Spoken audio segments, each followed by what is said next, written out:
Hey, my name's Kyle Clark. I played Romeo for Studio 208 in Houston, Texas. Hello, I'm Josh Clark. I played Romeo at the American Shakespeare Center.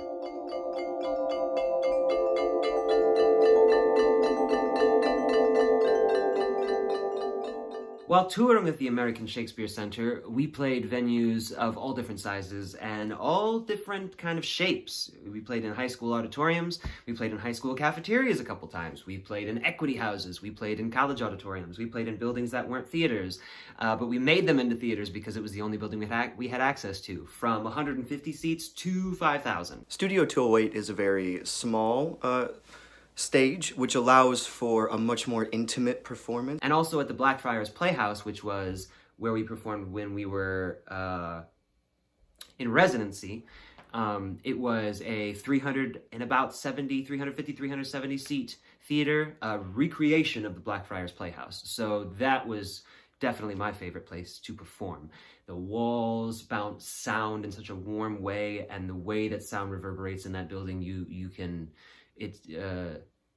truly feel the vibrations of the words. And I think when I watch theater, that's one of my favorite things about it, is feeling the energy viscerally that the actor puts off. It also makes things a lot warmer.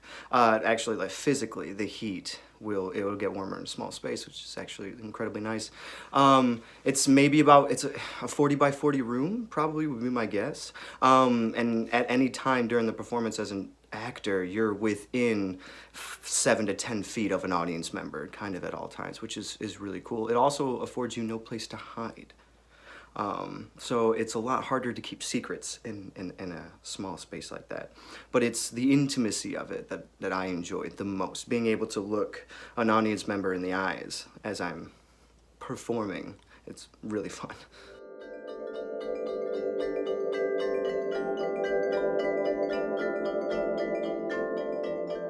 With our Romeo and Juliet, it was imagined very much in the way that Shakespeare would have done it. So we had period costumes, we had rapiers and daggers, we had props that were period, we had to pay attention to the manners of the time. We kept our production incredibly modern. We toured for most of the time, but also when we were in the Blackfriars Playhouse and in residency, we were working with Shakespeare staging conditions as much as we could. Our clothes were modern period. They had like maybe an Italian-esque kind of style to them, like this, with this kind of weird kind of pattern at a diagonal, but they were still form-fitting, the same kind of stuff that you would see now in contemporary theater. They were maybe just a little bit more regal, a little bit nicer. Juliet had this nice floral kind of gown or like night dress that was really pretty, but still very much contemporary. Their goal, the kind of their foundation of the type of theater that they make, is centered around Shakespeare's original staging conditions and how those things can awaken the text or open up opportunities for us to connect with the audience in ways that we don't do in kind of theater where we have fourth walls nowadays, contemporary.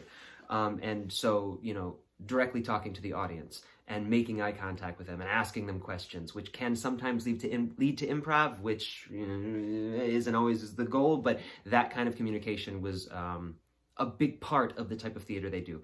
So in that, we were encouraged to take soliloquies to the audience, find opportunities to make it to bring the audience into the show that we were doing, as opposed to the audience simply watching the show that we were engaged in. The set was kind of non-existent. We also played live music in the pre-show.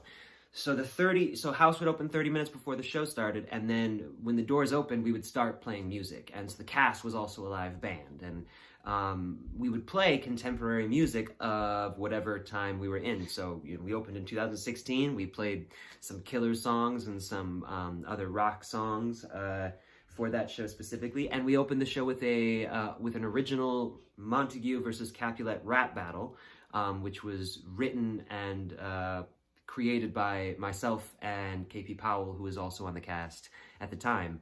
So that was also another one of Shakespeare's original staging conditions. Back in the day, they would play music that was contemporary, even if they were setting the play, you know, in ancient Rome. Our music was pretty much solely Gregory Alan Isaacoff, who's a folk indie writer, and we basically kept with the song That Moon Song. That was kind of like what we used for everything when it came to R&J, especially the balcony scene.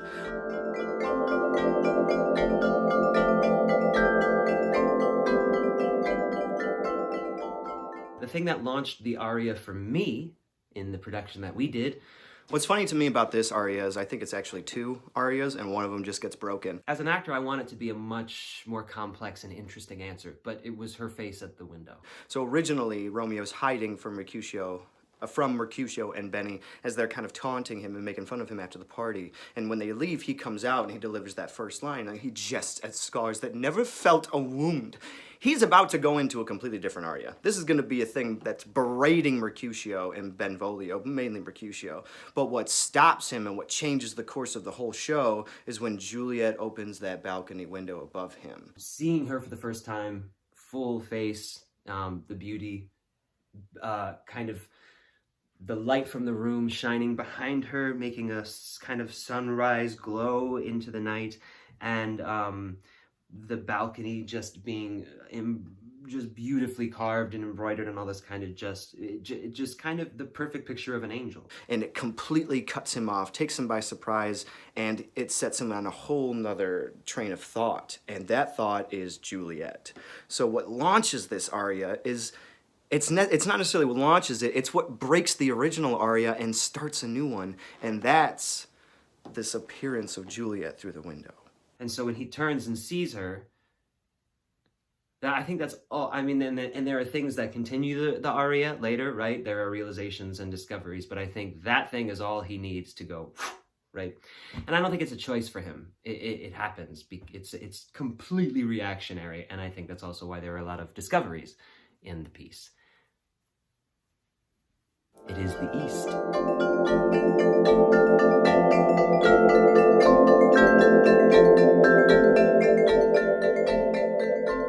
For me, I think there are 2 big discoveries within the aria, and then they're kind of the same thing. The first one, I think, happens immediately. It is the East, and Juliet is the sun. It's that discovery. But it's discovery of not just that, I mean, Juliet is a sunrise, but that Juliet is his soulmate, and they have now found each other, and he is complete. Oh, it is my love. The realization that, and this is going to be intellectual, and that's not how it's played, right? It's acted differently. There's more guts than head, but I think analyzing it, the realization that the idea that he had of love before was completely wrong and misled and petulant and immature, right? And young and flippant. And I think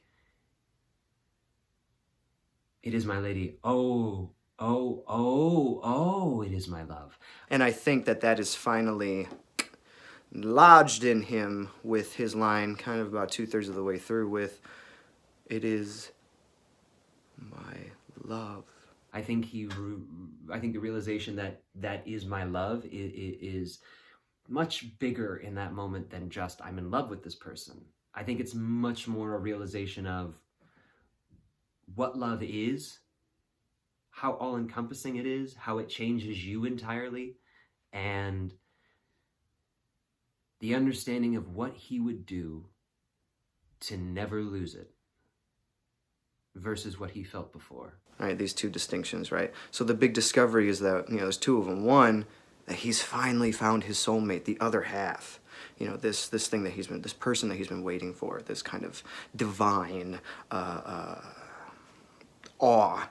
And then the second one is realizing that he's made the decision to connect these 2 in his own heart. And I think also he grows up. I think he'd been growing up quicker than his friends earlier in the play, but I think he grows up very, very, very fast, and it all happens in that one moment. He turns from a boy to a man in that moment. And I think the simplest way I can describe that is that he suddenly cares more about something else than he does himself.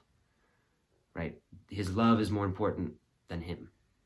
And I think that's a very mature thing, right? I heard one time that maybe it was, you know what? It wasn't I heard one time. It was in Good Will Hunting. It was Robin Williams.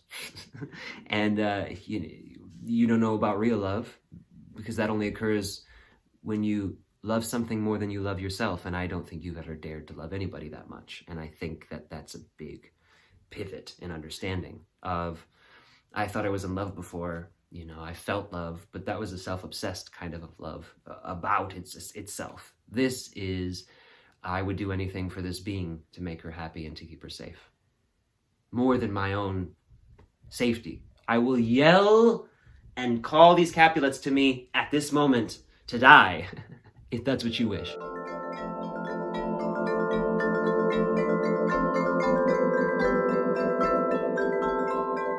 This big deal for, in the aria, he makes, he coalescing of these two souls, right? That dictates every decision that he makes throughout the rest of the show. I focused on the battle between being a kid and realizing that you want to be a man. And I think for me, the awareness that the only reason we fight is because we care. So caring is the more important thing than the fighting. And all these people are roped up in this drama, and I'm going to let it go. And I'm going to focus on this, the connection, the love, and I'm going to try to bring people together, but I can't do that obviously all at one time. I got to do one, little by little. And I think that was an awareness he had, not a plan. Everything then becomes about her. He decides to marry her because he loves her and he wants to be with her forever. He doesn't tell Mercutio and Benny about it because he knows that, the families are at odds and he doesn't want to cause any ruckus this early. He doesn't want something bad to happen with the relationship, so he keeps it secret to protect it, right? The sanctity of it. He also doesn't go after Tybalt at first because he's a part of Tybalt's family now. He doesn't want to hurt him. I was interested in Romeo kind of cutting ties to his old life in certain ways. Something that we really played with in the Tybalt fight, Tybalt-Mercutio-Romeo fight, was Romeo's entrance into that scene, him being extremely excited and extremely happy that that Tybalt is his cousin now. And throwing Tybalt off entirely. I think I've seen a lot of productions where there's still an awareness that we're in danger, and I think in our production, Romeo entered running to talk to Mercutio, saw Tybalt, and just walked up and hugged him. And was like, I can't tell you, but oh, I love you so much. And it was a lot of comedy in that moment for Tybalt to have to deal with that in an honorable way. Originally, he was going to kill himself after he's banished, right? There is no world outside, world beyond Verona walls, purgatory, hell itself and all that. And he doesn't kill himself just so he can see Juliet and still remain a part of her life. The way that we worked the last morning scene between Romeo and Juliet, Romeo was more adult in that moment than he had ever been. And I think that in my interpretation of it, and in our production specifically, we tried to make sure that his impetuosity and kind of his youthful energy that got ahead of him was in the forefront in the beginning of the play. And then after that aria, and as things, and after Tybalt and Mercutio, Tybalt and Mercutio were both killed, there's a groundedness to him, and he starts but he starts taking care of things in a much more adult way. He starts thinking ahead a little bit more. He starts doing the right thing, even though it's a little bit harder. And an example is how he handles himself in the Lark scene. At first, he's trying to protect her by all means, and he's even sacrificing the time he has, the love that he wants to share that he hasn't ever before, to get out. And then she begs him to stay, and he even changes his mind again. But I think even in that moment in our production, it was more of a tease. He wasn't really going to stay. It was just a gesture of, if you really asked me, I would. But we both know you're not asking me, right?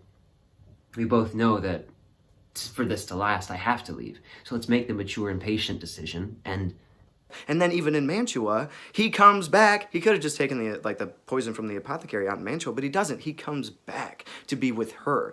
Everything that happens from here on out is all about her, and it's about how he can keep that relationship safe and how he can be around her for as long as he can. I think in the tomb, things get a little bit rougher. But I also think that I tried to make the moment in the aria in Butt Soft and the moment in the tomb when he's seeing her, I tried to have similarities in those moments, right? I wanted it to be clear that for him, he won. This was not a tragedy in Romeo's eyes. I think that in the aria, he said, he discovers this lady is my love. I'm going to spend my life with this woman and my death, whatever that life and death happens to be. And then in the end, he does it. He's successful. He spends his life trying to stay next to her, and then he spends his death next to her.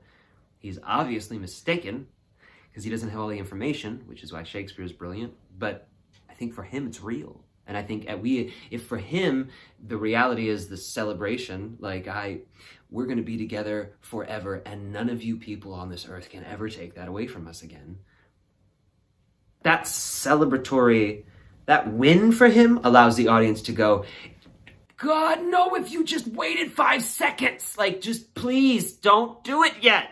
And then the tragedy comes out of that, as opposed to, I think we tend to lean into the endings or lean into the feelings that we want, right? I was very interested in that story of this is a win for these guys. And then you allow the people on the outside to see the tragedy of it could have been so much different. But really, was that on them or was that on us as the adults?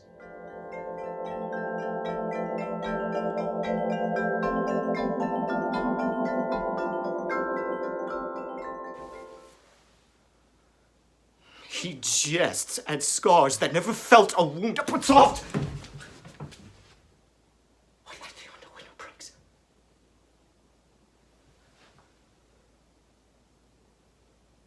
It is the east. And Juliet is the sun.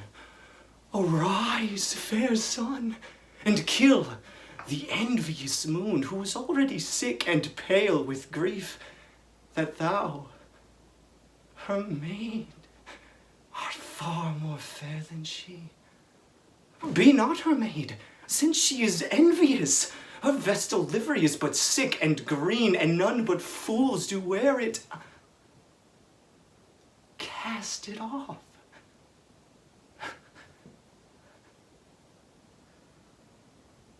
It is my lady. Oh, it is my love. That she knew she were. Two of the fairest stars in all the heavens, having some business, do entreat her eyes to twinkle in their spheres till they return. What if her eyes were there and they in her head? Oh, the brightness of her cheek would shame those stars, as daylight doth the lamp, and her eyes would through the airy region stream so bright that birds would sing and think it were not night. Oh, see how she leans her cheek upon her hand? Oh, that I were a glove upon that hand, that I might touch that cheek.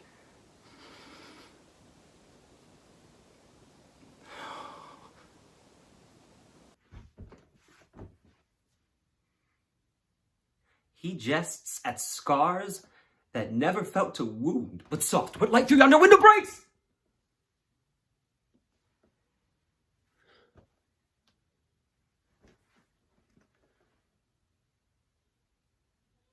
It is the east, and Juliet is the sun. Oh, rise, fair sun, and kill the envious moon, who is already sick and pale with grief, that thou, her maid, art far more fair than she. Be not her maid, since she is envious. Her vestal livery is but sick and green, and none but fools do wear it. Cast it off! It is my lady. Oh, it is my love. Oh, that she knew she were. She speaks, yet she says nothing. What of that? Her eye discourses. I will answer it. I am too bold. 'Tis not to me she speaks.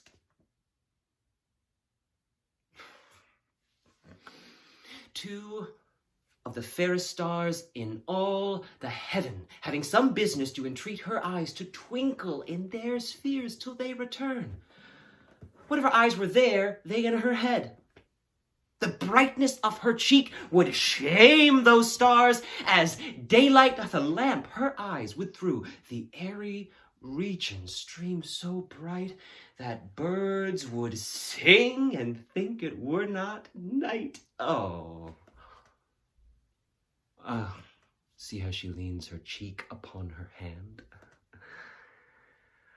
Oh, that I were a glove upon that hand, that I might touch that cheek. She speaks!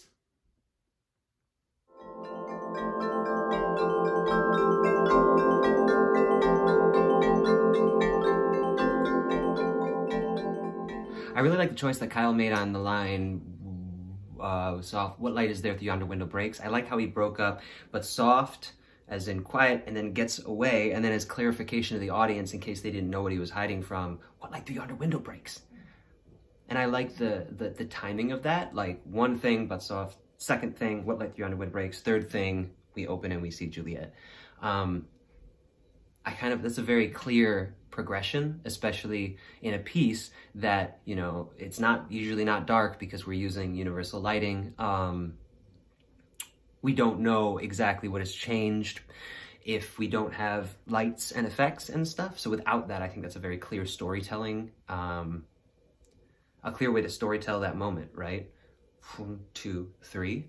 So, okay, there's two things that I want to touch on that Josh does really well, which I hadn't thought of myself. I like the time he takes throughout the piece that really allows us to connect to this new moment in his life that has never happened before and will never happen again. The first one is this automatopoeia, this automatopoetic sense that words have, that they can sound what they mean. And Josh does this really nice with the word arise, fair sun, right? We can, with Juliet being the sun, he's... His body position, he moves up physically when he says it, his voice pitches up, so he is taking that word and turning it into an actual arising sun with his whole body, the physical manifestations and the vocal manifestations. And I think that's really cool. I hadn't thought of that myself. I also really I thought it was interesting the time he took between "It is my lady, oh it is my love." The realization in that moment, when I'm watching the piece that Kyle did, the realization that he had in that moment was very clear to me. That he grew up in that moment. I watched a 15-year-old become a 30-year-old man. I feel like when I watched that, the way that Kyle did that piece, and I think that it shows in the shift in his body, right? That it's that he almost grows up, he opens up. And I for some reason in my head, when he did it, I kind of feel like he grew up literally, and that he was lower, and then as he realized it, he opened up and his head went up, lifted up, but also his whole kind of body kind of widened, and it reminded me of more of a grown soldier type of man rather than like a boy hiding in a corner. And for me, that's what that moment is him growing up. And I really love the way that even in this small camera setting that Kyle physicalized that moment. That really connected with me. And also the second one is on the word birds. Because I think especially in the way that I read the piece, and a lot of people do the piece, it kind of, it moves quickly. It is funny. It's two kids. So it can be very fast paced, but I think the time he took to just gaze at her and revel in the beauty that he was seeing and revel in the moment. You can really see a 16-year-old like staring at their crush in class, not being able to do math homework. Towards the end of the speech, he has like this little thing about that birds would sing, and what Josh does is he kind of flaps his arms a little bit like a bird does, and that adds like a really nice kind of gentle, immature, kind of like youthful approach to it, and I really liked that, and I hadn't seen that before in a piece like this. And it's very clear in Kyle's in the kind of space he gives to allow himself to see those things before he comments on them, before he talks about two of the fairest stars in all the heaven. He has this idea, looking at her eyes, and then he has the idea. The time he takes to look at her eyes and to actually see the thing that sparks the thought before he discovers or speaks on the thought is very clear storytelling for me. And I always have an issue with rushing through moments. My brain moves faster than my mouth moves faster than my brain sometimes, and vice versa. And it tends to clip things. And so actors who can really sit in a moment, not revel in it and, chew the scenery, but give the moment the time that it needs, because they have specifically set up the details and imagery that are happening for them to react to, is very clear storytelling. And I think I like that a lot. And if I were to go back and play that role, I think I would take a lot of that into consideration, that kind of peaceful ease he has in seeing this, and everything else goes away. He's in the middle of a war zone, but it doesn't matter, because look at that. It was also very clear to me in Kyle's rendition that this was not a performer playing at Romeo. This was not a Romeo who is more concerned about his poetry or what he could describe the imagery as than he was the imagery itself. And I think that sometimes that's a trap you can fall into with a Romeo or a poet or a lover in Shakespeare's plays, is really falling in love with your own voice, right? And your own ability to paint a picture and to be a little self-obsessed when it comes to speaking the speech. And with Kyle, it was very much about her. And it was very much about communicating the beauty and the image and the sight he saw to the audience. So it wasn't about the audience being in awe of what he saw. Sorry, it wasn't about the audience being in awe of the way he saw the thing. It was about the audience being in awe of the thing itself and them sharing that moment they were on the same plane. And I think I really like that about that piece, because I think when I did it, it was a little bit on the other side of, you get to watch me experience this thing. And isn't it cool? Isn't it interesting how I experience this thing? Which can get a little showy and makes it, I think, a little bit more campy comedy, possibly, than honest or earnest comedy. And I think that in that rendition, in Kyle's rendition, it was very true to the moment, and it never fell into that campy nature. And the audience and Romeo were very much on the same plane, both watching the same thing, in awe of that, not in awe of, watching Romeo watch her. It was very much watching her, and we get to join in. I think that's very cool, and I think it shows growth in Romeo in that moment, if you can allow that to be the thing that ties you to the audience for the first time really in the play. You talk to them beforehand, but I don't know that they're on your side in that nature. And from then on, you get to share with the audience your journey, because they've been with you from the very beginning when you met Juliet. So the rest of the play, when other people are confused or don't have all the information, they do. That's a very smart choice, I think. And it creates a lot of opportunity later in the play for you to be able to commune with the audience and communicate with them in a way that is more intimate than maybe anybody else in the play for Romeo.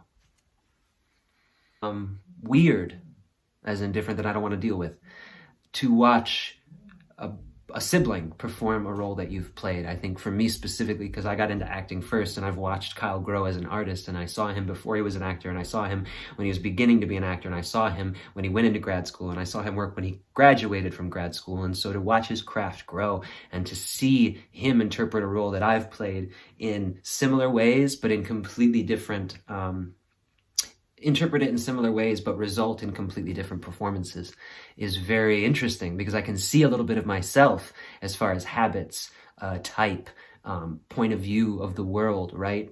Certain choices vocally or physically that we make that are similar.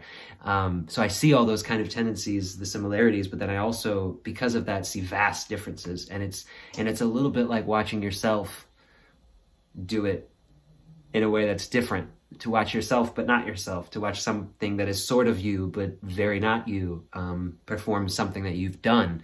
It's just very interesting, and to get to see him work on that role and talk to him about his process and what he sees in it, it just continually reminds me that there's always more work to do, and you're never done discovering. And it doesn't really matter what age or what stage of your career or what level of experience you're at. You can learn from everything around you as long as you keep your eyes open. And I think that is, I hope in a good R&J production, that's one of the messages, you know. If you keep your eyes open, and if you keep an open ear and you keep an open heart and you truly remain vulnerable to the things around you, you will be informed. You will start to see a bigger picture. You will not jump to conclusions, you know. You will continue to grow. You will stay the course. But when you start pigeonholing, right, when you start bringing in your aperture to only see this much, which is a lot of the characters in that play, I mean, in Shakespeare tend to, but I mean, that's how you create drama, right? But when you only see this, it limits your growth, it limits your view.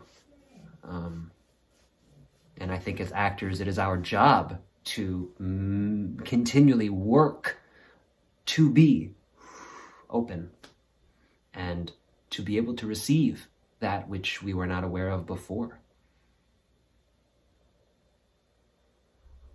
Might not be wrong, but it could always be better.